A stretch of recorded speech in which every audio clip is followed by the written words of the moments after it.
Bien-aimés dans le Seigneur, salut et soyez tous bénis à la présentation du calendrier du gouvernement éternel. Je suis le très révérend Père Henri Joël Nsom Assam. Nous parlons actuellement de la découverte du calendrier du gouvernement éternel. Voici cette révélation que nous vous présentons et nous allons d'abord souligner que Dieu, créateur de l'humanité, a choisi Abraham.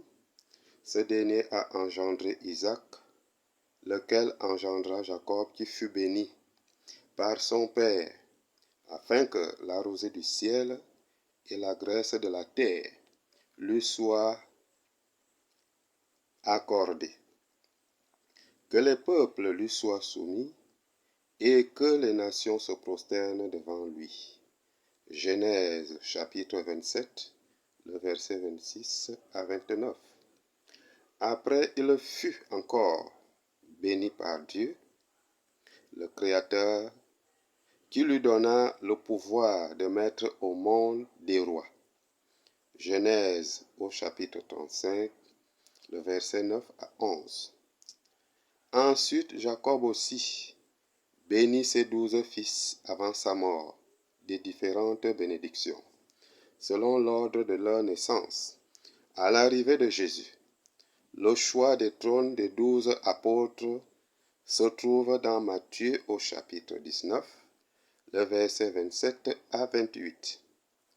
Et le classement des tribus, des apôtres et des mois dans l'Église, c'est dans l'Apocalypse au chapitre 21, le verset 10 à 14. Et Apocalypse au chapitre 22, le verset 1 à 2. Voilà les références bibliques qui confirment la véracité du calendrier du gouvernement éternel. Notez bien que le monde visible est géré par le monde invisible. Il existe ce qu'on appelle un monde naturel et le monde surnaturel. Le monde naturel est passager, par contre le monde surnaturel est éternel. C'est ce qu'on appelle aussi le ciel. Par rapport à cette révélation, comme nous venons d'écouter, la révélation nous apprend les modalités des mois de naissance de tout un chacun de nous et la conduite qu'il faut tenir vis-à-vis du royaume de Dieu. Voilà. Donc, nous voyons d'abord le premier mois, le mois de janvier.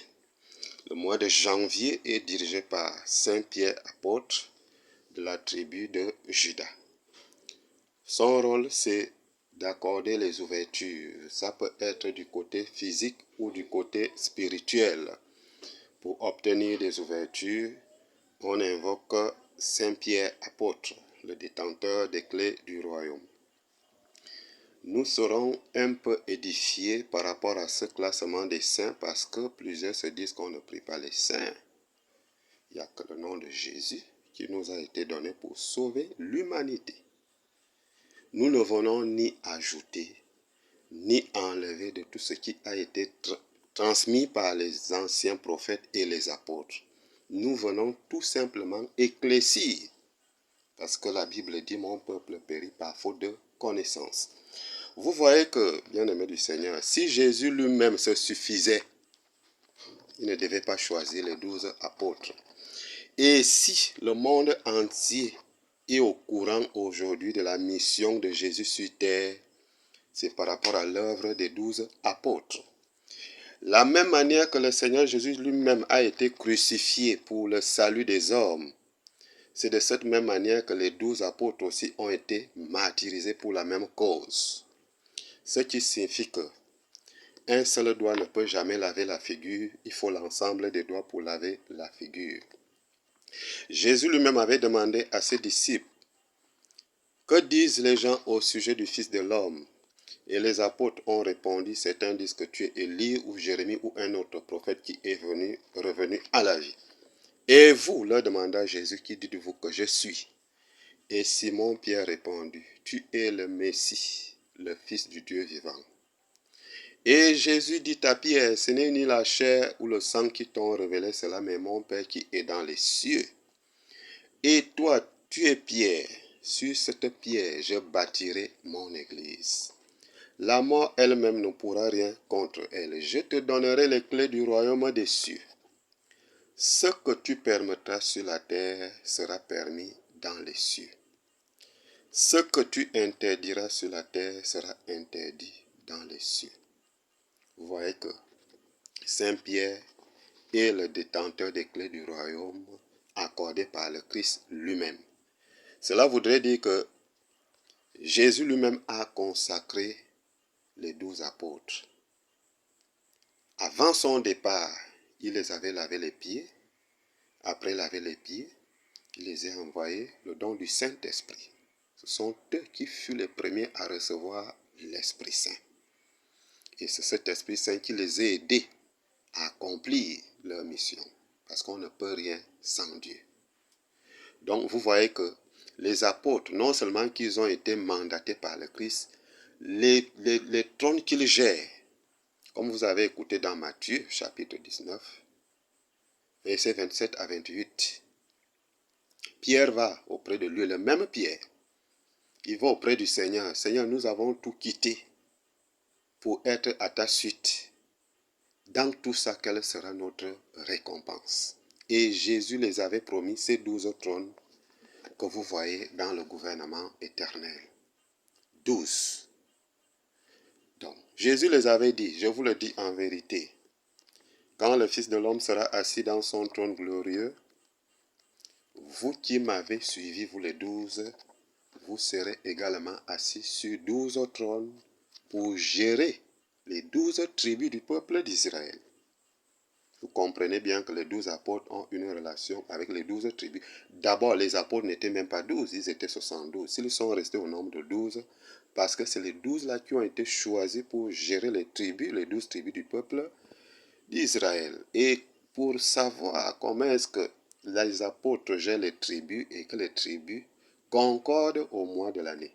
Là, on repart dans l'Apocalypse au chapitre 10.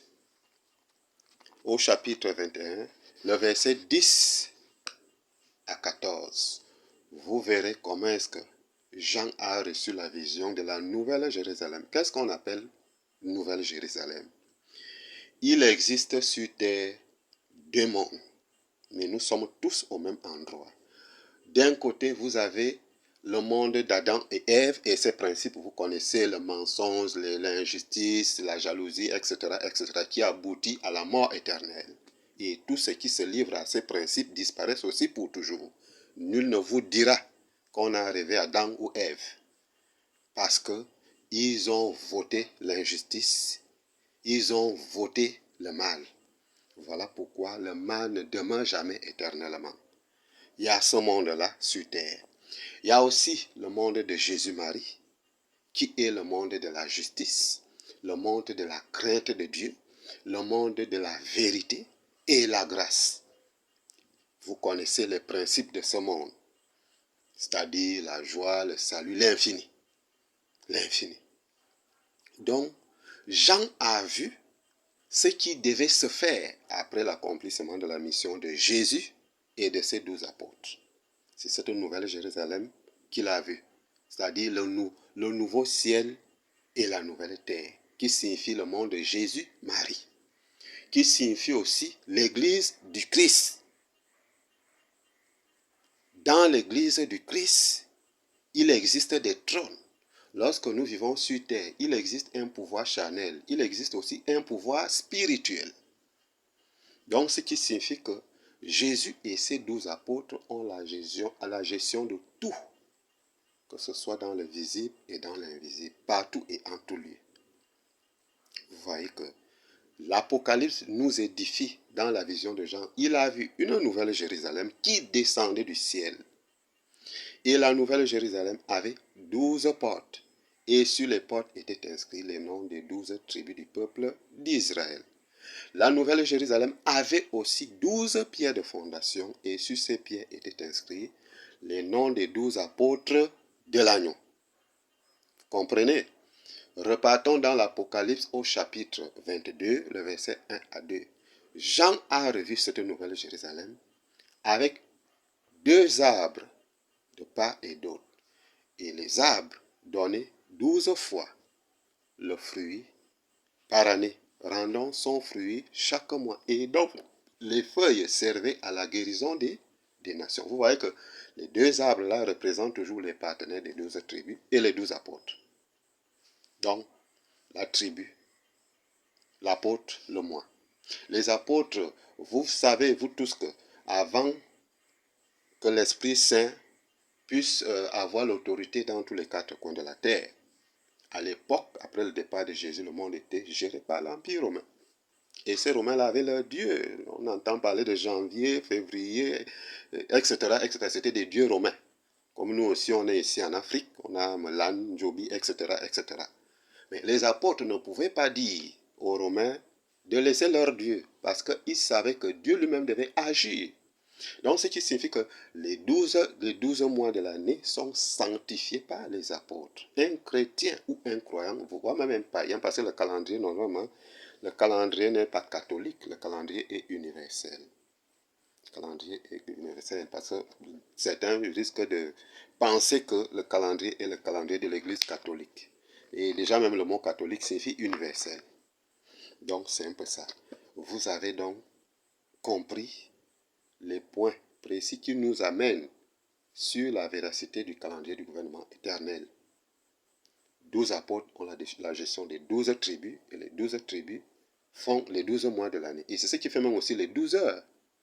Donc ce qui signifie que janvier est géré par Saint-Pierre, ouverture des portes. Lorsqu'on a des blocages, on se réfère à lui. Février est géré par Saint-André apôtre de la tribu de Ruben. Lui, il nous accorde l'élévation parce que, vous voyez par exemple les gens qui ont des responsabilités et qui n'arrivent pas à les maîtriser. Par exemple, quelqu'un peut avoir une famille, le mari, les enfants, il n'arrive pas à maîtriser son foyer. Vice versa. Ou peut-être quelqu'un dans une société a le poste d'un directeur ou bien d'un chef de service et il n'arrive pas à gérer ses responsabilités. En fait, pour maîtriser quelque chose sur terre, il faut être élevé spirituellement. D'abord, parce que c'est l'esprit qui commande le corps. Donc, il y a aussi d'autres qui ont eu à travailler, exercer pendant des années, sans pourtant avoir les grades qui leur méritent. Ceux-là aussi peuvent prier février. Février nous apporte l'élévation côté physique comme spirituel. Ça, c'est le mois de Saint-André. Là, nous sommes en mars. Mars est géré par Saint Jacques I de la tribu de Gad. Gad, je vous ai bien dit au commencement de la présentation que Jacob a béni ses fils selon leur mois de naissance. Il les a accordés des bénédictions différentes. Donc vous voyez que Mars est la tribu de Gad, gérée par Jacques I. Là, c'est la protection divine. Lorsqu'on parle par exemple de la défense, ça peut être physique ou spirituel. Le vrai protecteur, c'est Dieu. Et quand on voit Dieu, il y a tout un ministère autour de lui. Tel gère telle ou telle situation, tel gère tel ou tel rôle, ainsi de suite, ainsi de suite. Donc, Mars, tous ceux qui sont poursuivis, par exemple la nuit, vous faites des cauchemars, on vous poursuit, on va vous attraper, référez-vous à Jacques I pour obtenir la protection divine. La protection divine dépasse les bouteilles, les cordes, les écorces qu'on pourra vous donner pour vous servir de protection. C'est Dieu qui protège. Et cette protection se cache dans le ministère de Jacques I. Comprenez? Le mois de mars. Avril est géré par Saint Jean apôtre, le disciple qui était le plus aimé de Jésus, à qui Jésus avait confié son ange pour lui révéler les apocalypses. Jean apporte l'esprit d'amour au sein des communautés, parce qu'on voit nos communautés au jour de nos jours qui ne s'entendent plus, nos familles déchiquetées, les couples malades, etc. Donc, lorsqu'on est dans une situation pareille, on se réfère à Saint Jean. Les célibataires, chaque homme a sa cote et toute femme a son homme. S'il arrive parfois d'aller en mariage, et que peut-être après 4 ans, c'est le divorce. Il faut comprendre que l'homme a pris la côte de quelqu'un d'autre, parce que c'est ça qui nous tue. Quelqu'un se lève un bon matin, je m'en vais épouser une femme. Tu n'es même pas sûr est-ce que c'est vraiment ta femme. Tu n'es même pas sûr est-ce que c'est vraiment ton mari. Vous voyez, chacun de nous a sa côte que Dieu lui a accordée. Donc, avant de demander la main d'une femme, il faut d'abord consulter l'Éternel. Il y a même 3 choses. Il y a le mariage, il y a le travail, il y a la terre. Ces 3-là, avant de les avoir, il faut d'abord consulter l'Éternel. Parce que si vous partez payer un terrain qui n'est pas le vôtre, lorsque vous allez commencer à construire, on vous volera des briques, le ciment. Ce sont ces maisons qu'on voit inachevées un peu de partout. Parce que tu l'as fait sans consulter ton Créateur. Le travail, il en est ainsi. Le mariage, l'effet d'aller prendre la côte de quelqu'un d'autre fait en sorte que, tôt ou tard, le couple va tomber dans la disgrâce et ils vont divorcer. Il y a aussi des hommes et des femmes qui vont chercher aussi le mariage dans l'obscurité. Je ne veux pas citer son nom parce que lui et moi, nous ne sommes pas du même camp. Lui aussi, il a ses adeptes qu'il travaille avec. Lorsque vous partez chercher, je vous dis que un marabout ne peut jamais aller au ciel, aller prendre une étoile du ciel et vous mettre ça dans le ventre. C'est faux. C'est faux. Un saint, celui qui est saint aussi, ne peut pas aller en enfer pour prendre un esprit là-bas et vous mettre dans le ventre. C'est faux.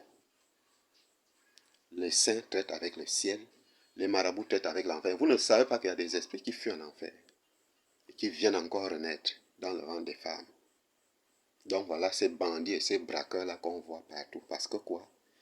On est allé prendre la femme dans l'obscurité ou bien le mari dans l'obscurité. Qu'est-ce qui va naître là? Ce seraient des esprits méchants, des esprits malins. Vous voyez? Donc, si vous partez aussi prendre le mariage dans l'obscurité, vous verrez qu'après 1 an ou bien 1 an et demi, allez, vous tombez dans la disgrâce parce que le bonheur vient de Dieu. Et lorsque vous avez un bonheur falsifié, ça finit toujours par s'éteindre. C'est ça. Alors, comment faire pour avoir son homme? Comment faire pour avoir sa femme? Il y a aussi une parenthèse que j'ai oublié d'expliquer qui concerne les célibataires. Nos frères de l'islam, je peux le dire, eux ils respectent ça. Parce que quand une femme est à terme de connaître les hommes, son premier homme, c'est son mari. C'est-à-dire la femme va connaître l'homme, elle est déjà en mariage. L'islam respecte ça. Vous voyez? Parce que c'est la loi de Dieu. Parce que lorsqu'on commence la vie à tue-tête, les copains à gauche, les copains à droite, lorsque vous partagez des rapports, des intimités avec quelqu'un, même une seule fois, il y a déjà un lien là, entre son esprit et le vôtre. Donc, si vous parcourez la nature en connaissant les hommes à gauche et à droite, les femmes à gauche et à droite, vous aurez des liens et des nœuds dans votre dossier spirituel qui, lorsque vous serez maintenant conscient de vouloir vous marier ou bien de vouloir aller en mariage, vous serez là comme une gazelle prise au piège. Parce que les nœuds des gens que vous avez connus dans l'inégalité vont vous bloquer l'esprit de ne pas être à mesure de trouver cette grâce du mariage. Je vais vous expliquer aussi quelque chose concernant la grâce et la faveur. La faveur de Dieu se donne à tout le monde. Dieu peut t'accorder cette faveur de te marier et de mourir même étant marié. Mais la grâce de Dieu ne se donne pas à tout le monde. La grâce de Dieu se donne aux enfants et aux élus. C'est ça qui nous amène vers l'éternité, vers le ciel, vers le Christ. Lorsque vous avez obtenu une grâce, sachez que vous avez obtenu aussi l'infini. Sachez que vous avez aussi obtenu l'éternité. C'est ça. Lorsqu'on parle par exemple des apôtres aujourd'hui, des prophètes, etc., et nos parents qui ont eu à bien travailler sur terre, leurs noms continuent à régner. D'autres, après leur mort, on les a oubliés. Ceux à qui on a oublié ont été disgraciés. Ceux à qui leur nom continue à régner ont reçu la grâce. Donc la grâce du mariage, c'est une grâce. Il faut chercher à avoir la grâce et non la faveur. Parce que vous pouvez avoir la faveur de Dieu et aller aussi en enfer. Donc celui qui va avoir la grâce de trouver son homme, sa femme, se rapproche de Saint Jean apôtre pour le mois d'avril. Et sa tribu, c'est la tribu de Azer. Le mois de mai est géré par Saint Philippe. Saint Philippe, de la tribu de Nephtali. C'est lui qui est allé intervenir auprès du Seigneur lorsqu'il y a eu la multiplication des pains. Parce que la Bible dit, l'homme vivra à la sueur de son front. Mais nous voyons aujourd'hui que les gens ne vivent plus à la sueur de leur front. Les gens, plusieurs, vivent déjà sur le sang des autres, à la sueur du front des autres. C'est-à-dire, certains passent le temps à travailler, mais c'est d'autres qui bénéficient. Vous voyez? Bon, lorsqu'on parle du domaine du travail, est-ce que c'est seulement le bureau? Je ne pense pas. Si quelqu'un dit à Dieu que je ne travaille pas, donne-moi le travail, j'ai appris, j'ai des diplômes, tu ne m'as pas accordé le travail, donc vraiment, Seigneur, aie pitié de moi parce que je suis chômeur. Bien-aimé dans le Seigneur, je vais d'abord vous édifier sur la paresse. La paresse est un péché très grave. Parce que lorsqu'on lit la Bible, le travail que Dieu a donné à l'homme, c'est la terre. La terre. La terre ne refuse à personne. Que vous avez appris, que vous ayez des diplômes, que vous travaillez, que vous soyez un haut cadre, pensez aussi à cultiver la terre. Parce que la terre ne fait pas la différence que tu as le bac ou tu n'as pas. Tu as la licence ou tu n'as pas. La terre donne à tout le monde. La terre ne fait pas la différence que tu es béni ou bien tu es maudit. La terre donne à tout le monde. Donc, la terre est là pour compléter ce qui manque d'emploi. Si Dieu voit que vous avez accepté, vous avez pris le courage de vouloir travailler d'abord par la terre, il pourra maintenant vous ouvrir les portes. Il pourra vous ouvrir les portes à d'autres choses. On voit des gens qui ont plusieurs métiers.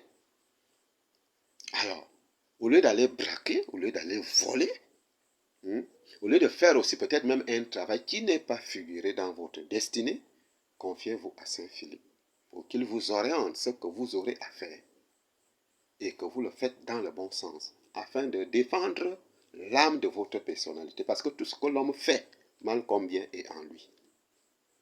Donc, au lieu d'aller braquer, parce que tous ces crimes qu'on voit aujourd'hui, c'est à cause du chômage.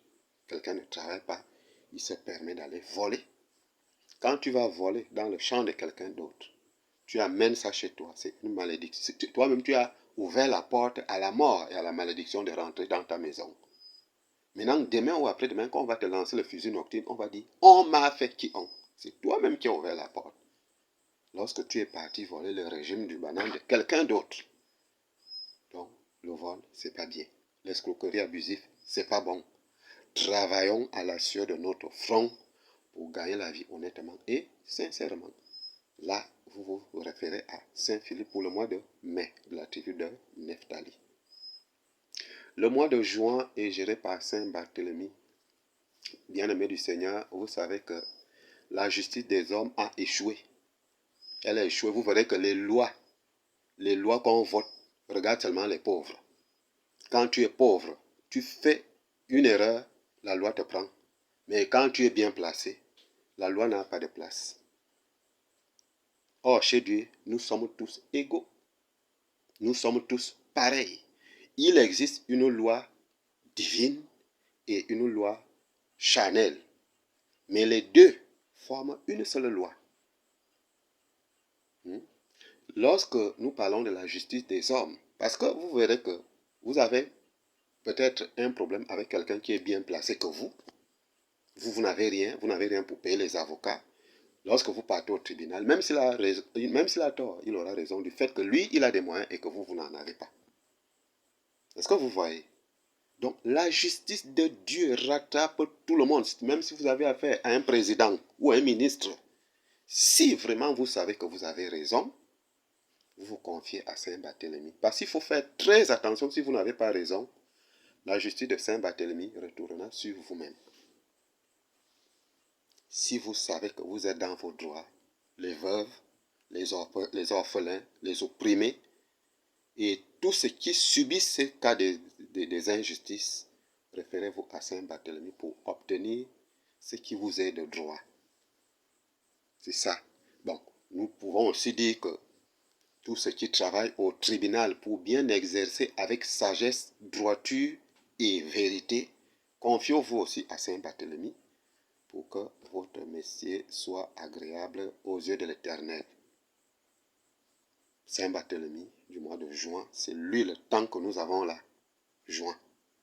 Donc c'est lui qui a les commandes actuellement, Saint-Barthélemy, de la tribu de Manassé. Bien, nous allons en juillet. Juillet est géré par Saint Thomas. Thomas est quelqu'un qui nous enseigne au niveau des doutes et de la foi. Ça aussi, il faut des éclaircissements parce que vous voyez que certains sont habités de la foi, d'autres sont habités des doutes. Tout ça là, c'est spirituel, c'est au fond de soi. Qu'est-ce qui fait en sorte qu'on arrive à obtenir de la foi? Qu'est-ce qui fait aussi en sorte qu'on est habité par des doutes? Je vous explique cela. Lorsque nous venons au monde, chacun de nous, autant que nous sommes, a un dossier spirituel auprès de l'Éternel. Ce dossier spirituel, à partir du moment où l'homme, ou bien l'enfant, parce que quand on vient au monde, on est encore bébé. Quand on est encore bébé, là, c'est l'ange de Dieu qui gère le bébé. À partir du moment où l'ange va commencer à délaisser le bébé pour qu'il soit conscient, il commence à connaître son père, sa mère, ses frères, ses soeurs, le bien, le mal. À partir du moment où l'homme prend conscience de ces notions-là, tout ce que l'individu va faire sera noté dans son dossier spirituel, mal comme bien. Et cela se fait dans le sommeil, c'est-à-dire le sommeil, quand on dort, l'âme sort du corps et va pointer dans son dossier spirituel ce que le corps a fait, mal comme bien. Et ensuite, elle récupère l'énergie pour relever le corps. Bon. S'il se trouve que le mal est plus pratiqué, alors on est maudit. Et s'il y a la malédiction, on est aussi des doutes. En fait, c'est la malédiction qui attire, qui affecte les doutes dans le cœur de l'homme. Bon. S'il se trouve aussi que le bien est plus pratiqué, si le bien est plus pratiqué, on est béni. Et cette bénédiction attire la foi, la conviction totale en soi. Même si les qualités dépassent ne fût-ce qu'un demi-point, c'est à partir de ce moment qu'on dit que cet homme est béni. Cette femme est bénite de Dieu. Parce que quoi? La personne pratique plus le bien par rapport à ses défauts. Bien aimé, il faut bien écouter ça. Donc vous voyez que lorsqu'on est habité des doutes, il faut savoir qu'on est dans l'accumulation des malédictions. Parce que la malédiction se donne en fonction du mal, des actes négatifs qu'on pose sur terre. Donc, soyez conscients là-dessus.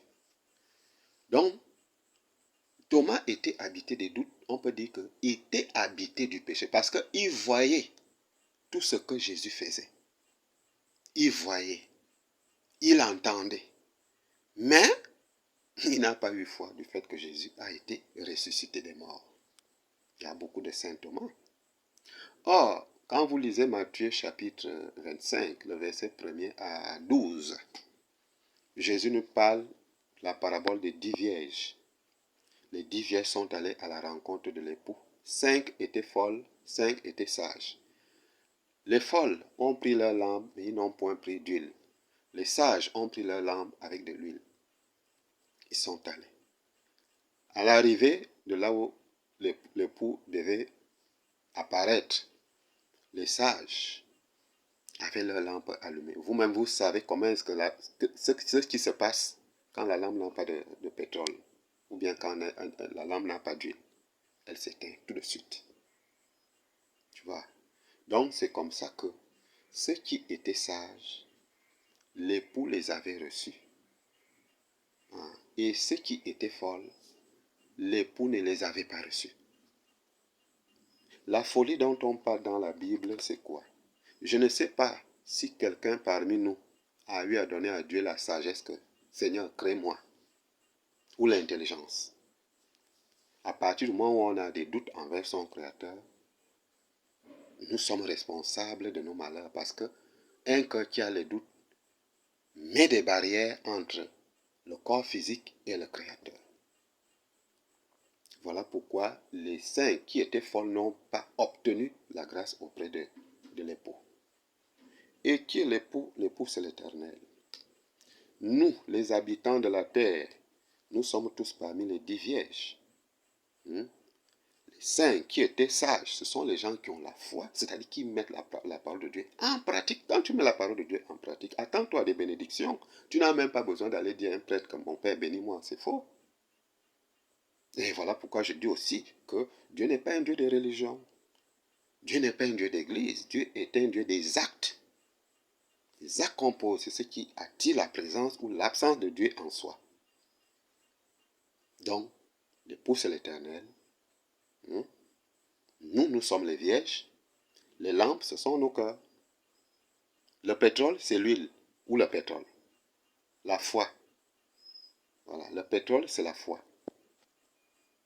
Le pétrole, c'est la foi. Ou bien l'huile, c'est la foi. Un cœur qui a foi en Dieu obtient toujours ce dont il a besoin auprès de son Père Créateur. Un cœur qui n'a pas de foi demeure toujours bredouille. Donc, vous devez lutter contre le péché d'abord. Parce que c'est le péché qui attire les doutes. Et le salaire des doutes, c'est le néant. Alors, moi, j'ai envie d'obtenir l'aide de Dieu. Comment faire? Tant donné qu'au fond de moi, je n'ai pas assez de foi. Là, je me rapproche de Saint Thomas. Parce que Saint Thomas, après avoir vu, il a été transformé. Et il y a beaucoup de gens comme ça. Tant que quelqu'un n'a pas encore vu des réalités s'accomplir dans sa vie, il ne pourra pas croire que Dieu existe. Il ne pourra jamais croire à l'existence de l'Éternel. Donc, or, la foi sauve l'âme d'abord et ensuite le corps physique. Parce que lorsque vous avez les doutes, n'attendez même pas que vous irez au paradis. C'est la foi qui amène les gens au paradis. On vous parlera d'Abraham, d'Isaac, de Jacob, de tous les prophètes, de tous ceux qui ont eu foi en Dieu, même nos ancêtres qui ont eu foi en Dieu, en esprit et en vérité. Leur foi les a amenés à l'infini. Donc, pour ne pas perdre mon âme, et que je sais qu'au fond de moi, je n'ai pas assez de foi, je m'approche de Saint Thomas, du mois de juillet, de la tribu de Siméon, afin qu'il m'accorde la grâce d'obtenir ce dont lui il a reçu, pour que ma foi aussi soit alimentée. Et cela fait le salut de mon âme. Ça, c'est le mois de juillet. Août, Saint Matthieu, apôtre de la tribu de Lévi. Lui, il nous apprend comment faire pour se retrouver, parce qu'il y a des gens qui se cherchent. Plusieurs qui se cherchent. On voit des gens, il a été baptisé à l'église catholique. Ce n'est plus catholique, c'est maintenant l'islam. Ce n'est plus l'islam, c'est déjà l'église de réveil. Je vous le dis. Des fausses doctrines qu'on vous donne à gauche et à droite, on vous dit que c'est nous qui détenons la vérité. La vérité n'est pas chez les catholiques. La vérité n'est pas à l'islam. Ce sont des bandits. Des vrais bandits. Si quelqu'un peut monopoliser le soleil qui éclaire l'humanité tout entière, c'est qu'il peut aussi monopoliser Dieu. Dieu ne se monopolise jamais. Dieu est partout et en tout lieu. Et il rend à tout un chacun de nous la monnaie de ses actes. La monnaie de ses actes. Donc celui qui viendra te dire que Dieu est un Dieu de l'islam, ou bien un Dieu de catholique, ou bien un Dieu de protestant, il ment. C'est un menteur. Dieu est partout. Tu fais le bien, étant catholique, il sera présent. Tu fais le mal, étant catholique, il sera absent de toi. Tu fais le bien, étant musulman, il sera présent. Tu fais le mal étant musulman, il sera absent, etc., etc. C'est tout. Donc, le fait de se chercher, aller prendre des baptêmes à gauche et à droite, parfois on sort même du cadre des églises et de la religion, on va dans les pratiques obscures. Non. Quand vous cherchez la vie, qui détient la vie? Je cherche ma vie. Parce que j'entends ça souvent. Je cherche ma vie. Qui détient la vie?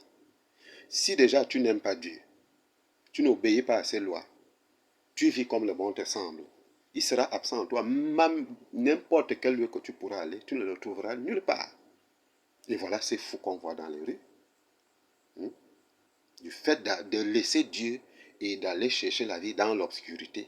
Et il y en a plusieurs qui prennent aussi des raccourcis. Mais après, c'est la folie qui atterrit. Il y a des coins qu'il ne faut jamais mettre les pieds. Il faut faire vraiment très attention. Donc, comment faire?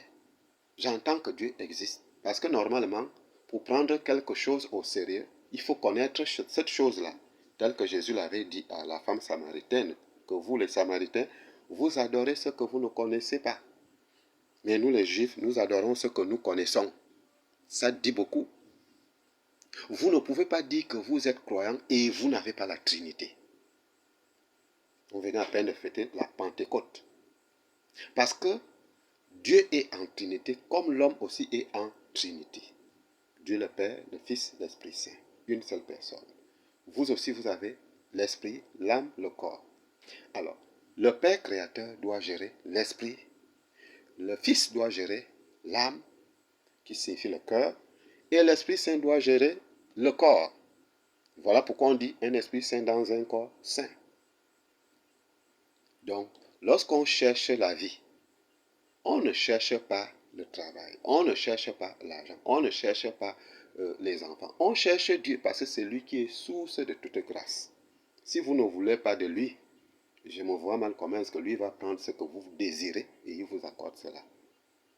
Et parfois même, il y a des gens qui sont malades, qui ont des difficultés de fait de ne pas reconnaître l'existence de l'Éternel. C'est un péché aussi grave, l'ingratitude. Si Dieu voit que vous êtes ingrat envers lui, il passe par la maladie, il passe par des persécutions pour vous interpeller à lui. Mais quand vous allez emprunter des voies obscures, on vous dira que ce sont vos parents ou vos voisins ou vos amis, des faussetés. Et vous mettez foi à cela. L'homme lui-même est l'arbitre de sa vie. Toi-même tu as la mort, toi-même tu as la vie. Toi-même tu as la malédiction, toi-même tu as la bénédiction. Toi-même tu as la réussite, toi-même tu as l'échec, en fonction de ce que tu fais.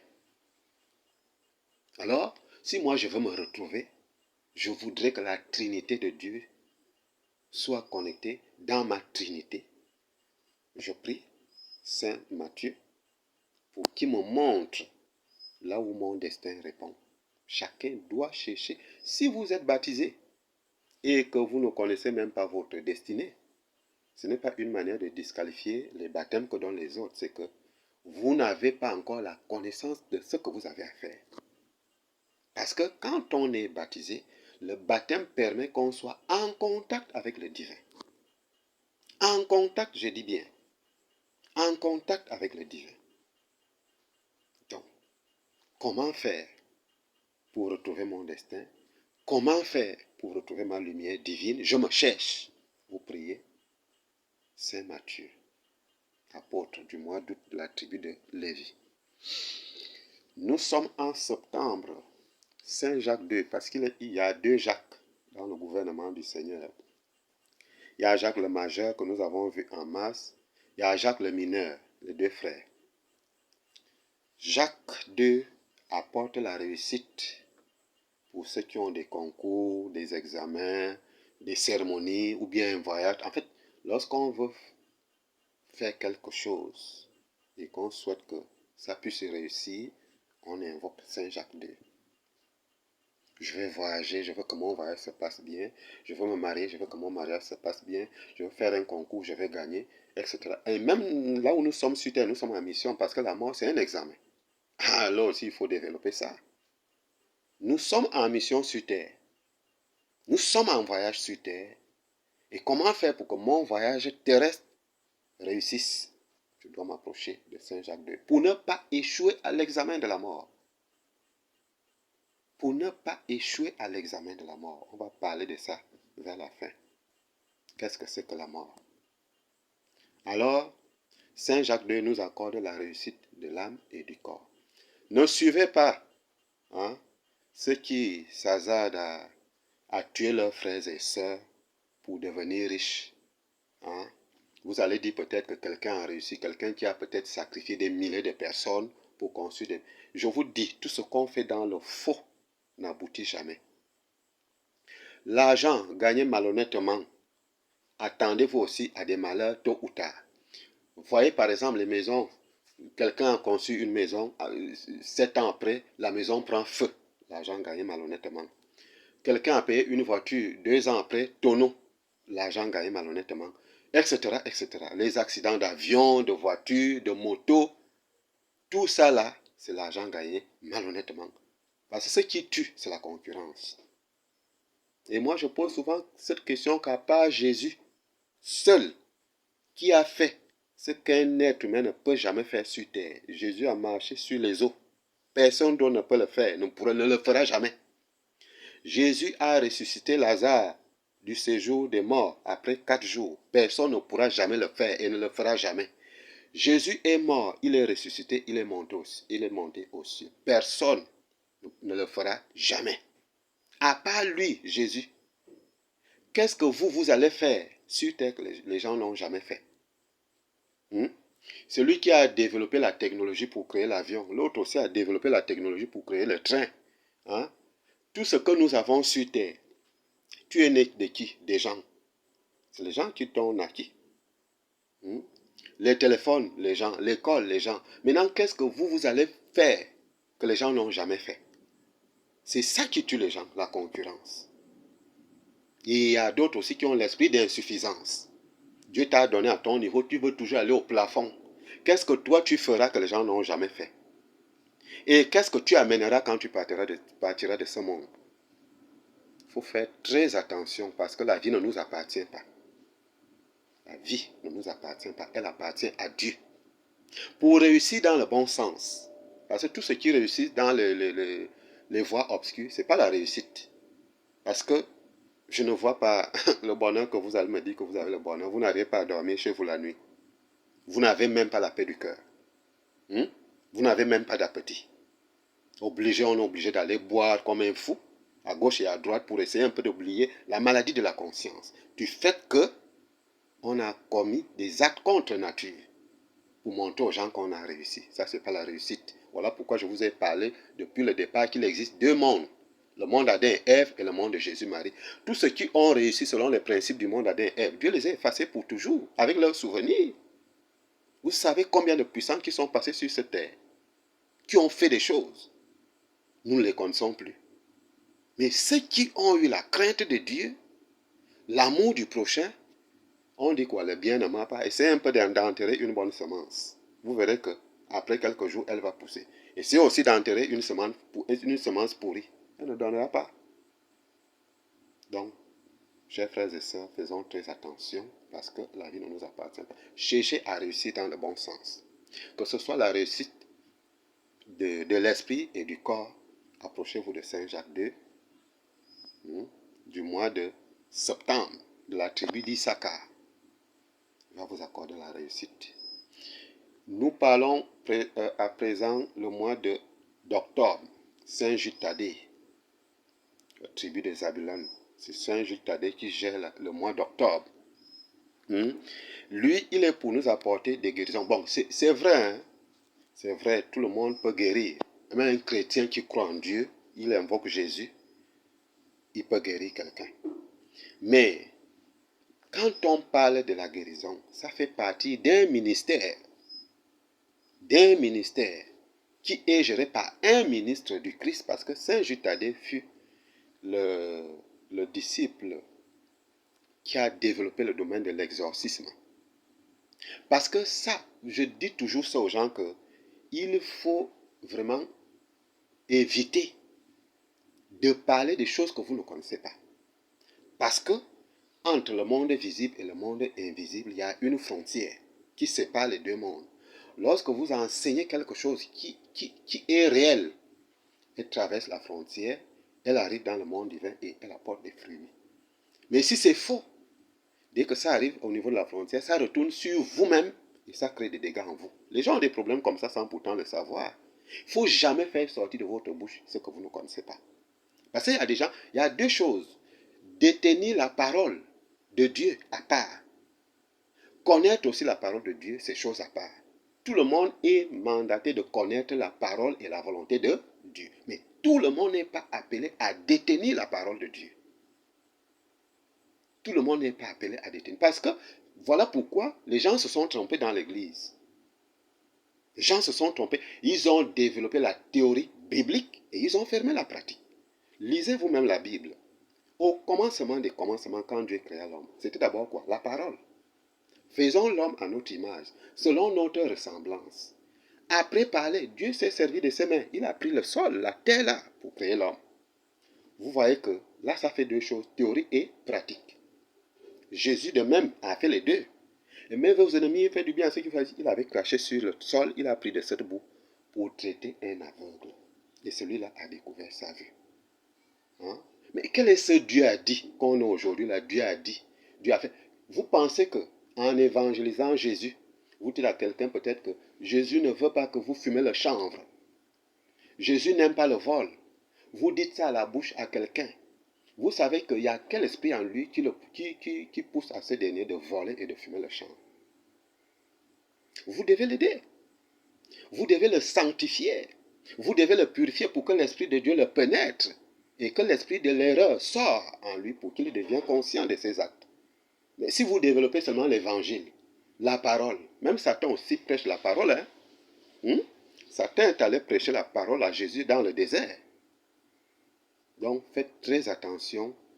Et je vais ajouter que le catholique a sa façon qu'il comprend la Bible, le musulman a sa façon qu'il comprend le Coran, le juif a sa façon qu'il comprend la Torah. Je vous dis que ce soit la Torah, la Bible, le Coran, tout ça là n'enseigne qu'une seule chose, laisse le mal, fait le bien.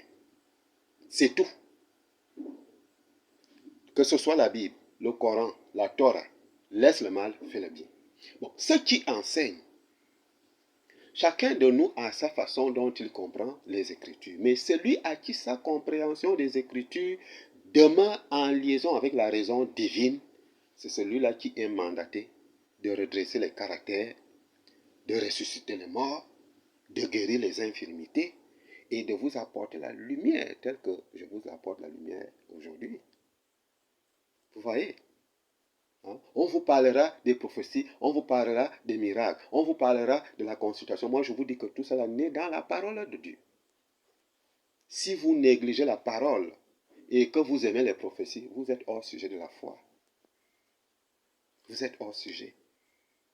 Et vous voyez, les gens sont en train de faire la comédie biblique dans les églises. Ce qu'on apprend, on récite ça par tête, mais pratiquement c'est autre chose. On se moque de qui? De Dieu ou bien de nous-mêmes? Alors, si les chrétiens ou les croyants n'arrivent pas, parce que je vous assure que toutes ces églises-là, les mosquées, etc., qui existent sous le soleil, si tout ce monde-là mettait en valeur ce qu'ils apprennent dans leur temple, le monde-là ne serait plus là où nous sommes là. Le monde serait loin. On ne devait plus enregistrer des calamités, des malheurs comme nous voyons au jour de nos jours. C'est parce qu'on fait quoi? La comédie des Écritures. La comédie. Le fait de développer la théorie et de fermer la pratique, c'est une erreur très grave. Alors, moi, j'appartiens à l'Église catholique apostolique traditionnelle. Nous développons le domaine de l'exorcisme tel que l'avait fait Saint Jude Thaddée. Parce que vous ne pouvez pas me dire que une personne qui a passé le temps aux abominations, à la fornication, aux avortements, vous allez lui dire qu'au nom de Jésus, reçois l'Esprit Saint. Quel Esprit Saint? Est-ce que vous pouvez prendre un seau sale et aller puiser de l'eau potable? Même Jésus, avant d'envoyer le Saint-Esprit aux apôtres, il les avait d'abord lavé les pieds. Pierre a même voulu que le Seigneur lave tout son corps. Jésus a dit, celui qui s'est lavé n'a qu'à se laver seulement les pieds et son corps sera entièrement pur. Donc, l'effet de fermer, ce ne sont même pas les marabouts, les ngangas qui doivent faire ces choses-là, traiter les malades, traiter les gens, sanctifier. Ce sont les hommes de Dieu. Et ici, ils ont fermé ce domaine, c'est une erreur très grave. Très grave. C'est ce qui fait. On apprend la parole de Dieu tous les jours, mais on n'est pas en mesure de la pratiquer. Tu vas dire à quelqu'un que, oh, au nom de Jésus, Satan sort. Il y a des hommes, tu vois quelqu'un qui marche, un homme qui marche et il a l'esprit d'une femme. Ou bien une femme qui a l'esprit d'un homme. Ou bien quelqu'un qui a même l'esprit d'un chat ou d'un chien. Donc quand tu lui diras que Dieu a dit d'un pas, il va t'écouter ça où? Parce qu'en lui demeure une autre entité. Donc forcément, si tu ne touches pas son corps physique, la parole que tu prêches tous les jours là ne le changera jamais. Jamais.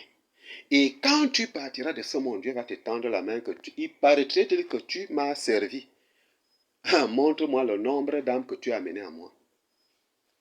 Bien aimé, il faut faire très attention. On ne se lève pas un beau matin, on devient pasteur. Il faut d'abord être délivré pour être pasteur. Il faut d'abord être éclairé pour être pasteur ou prêtre.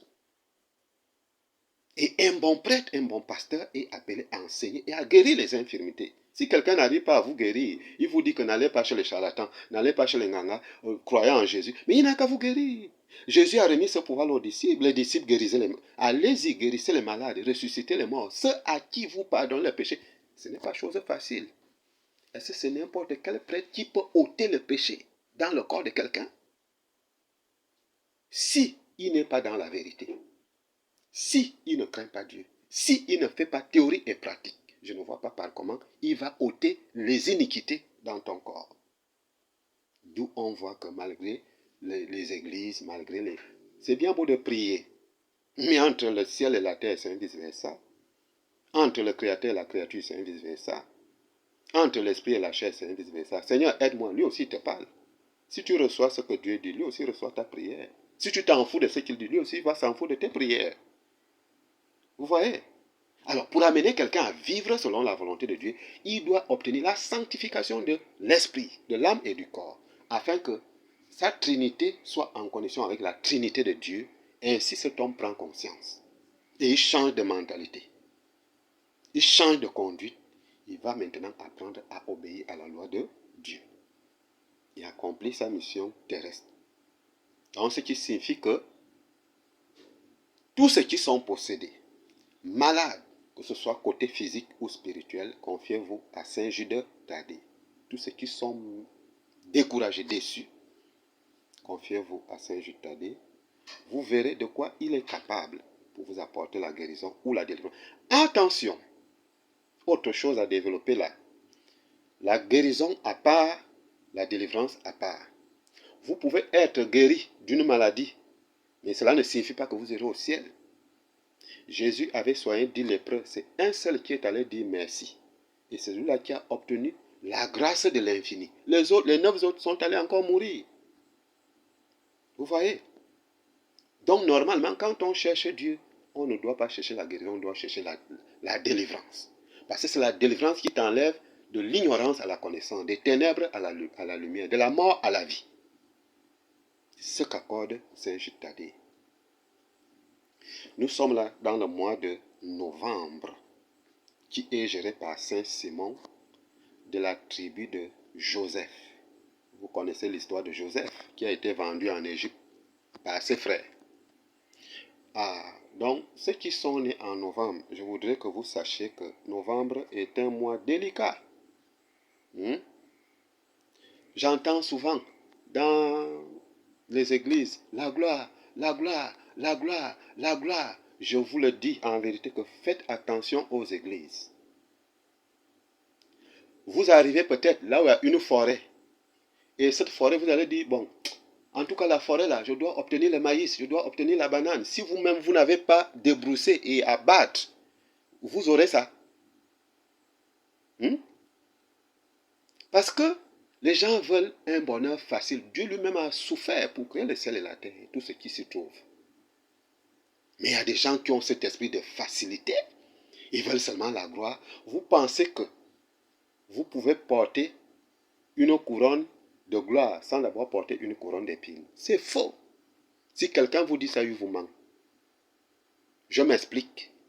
La couronne d'épines, c'est quoi? Je vais multiplier mes arachides, je vais avoir plus de bananes et vendre, avoir beaucoup d'argent. Je rentre en forêt, je débrousse.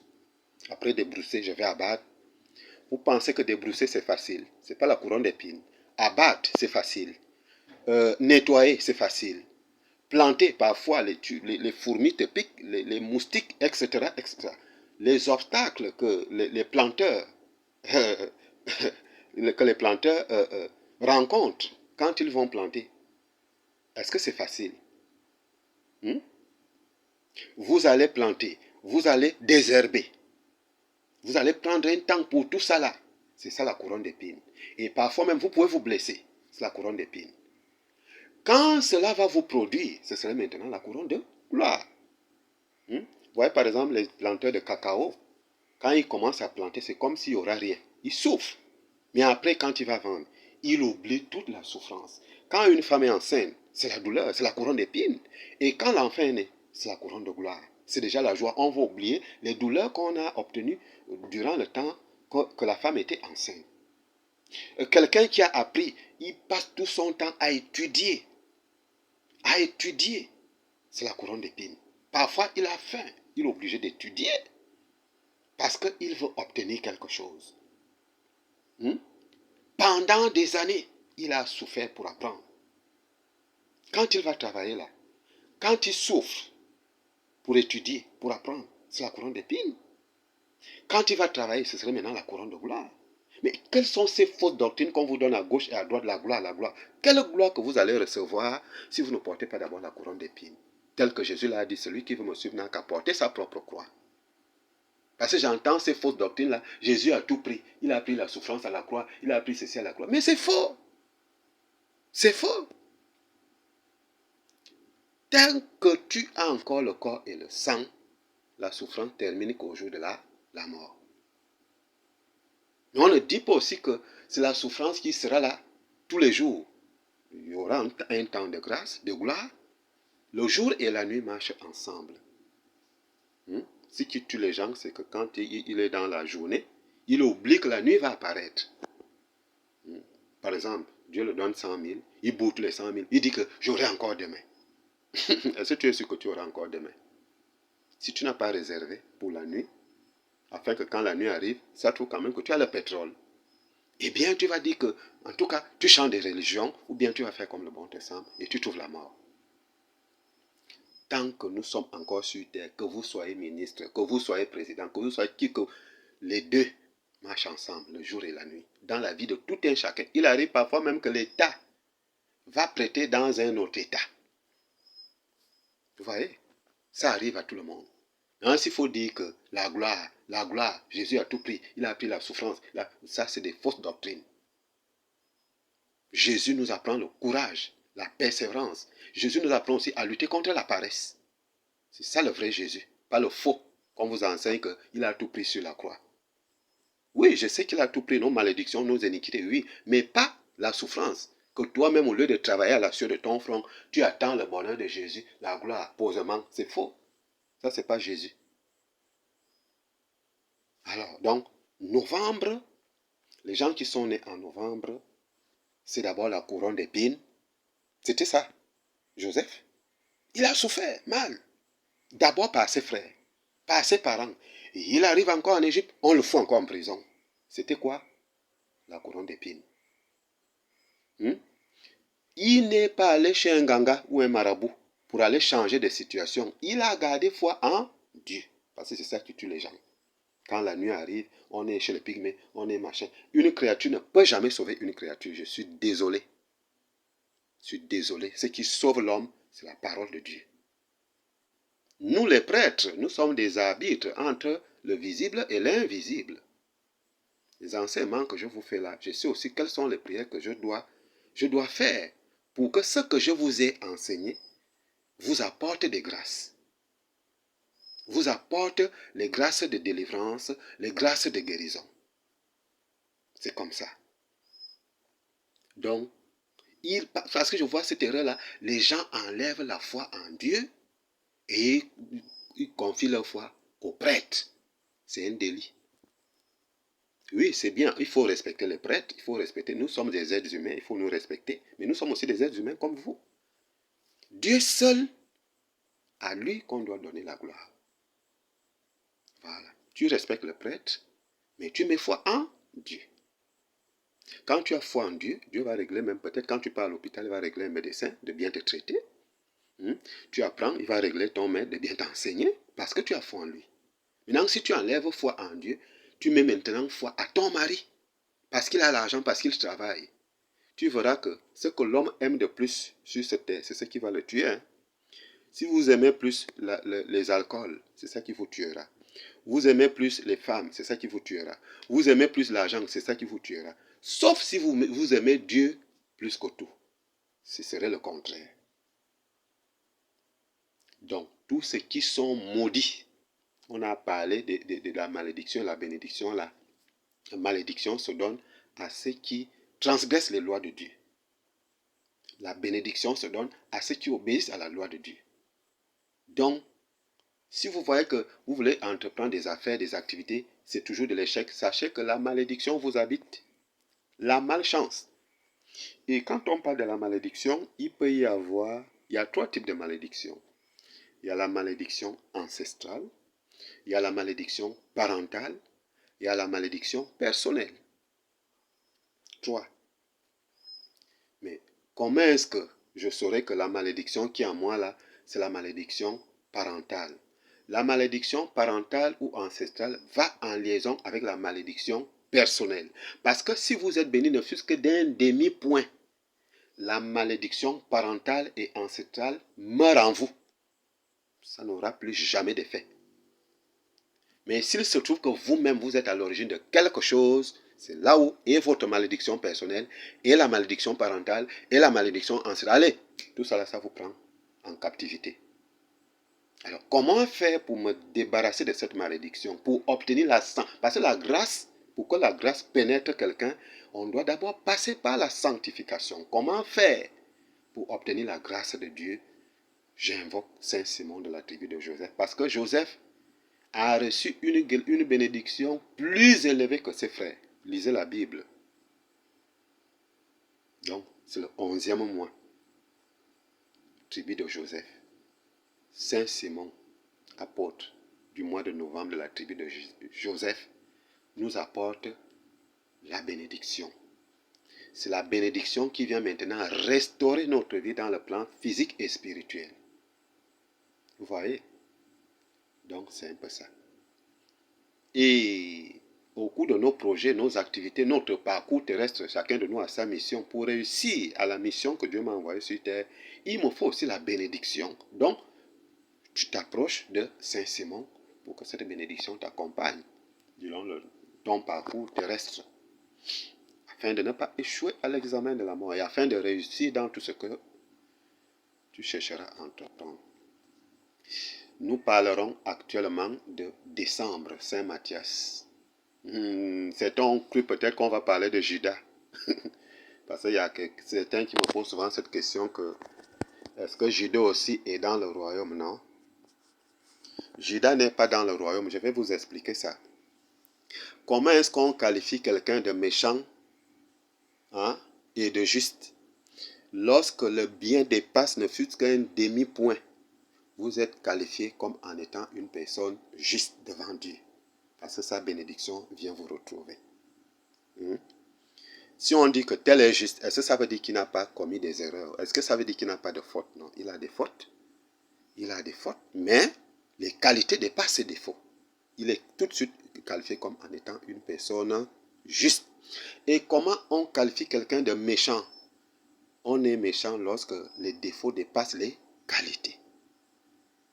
Est-ce que Judas n'avait jamais fait le bien sur terre?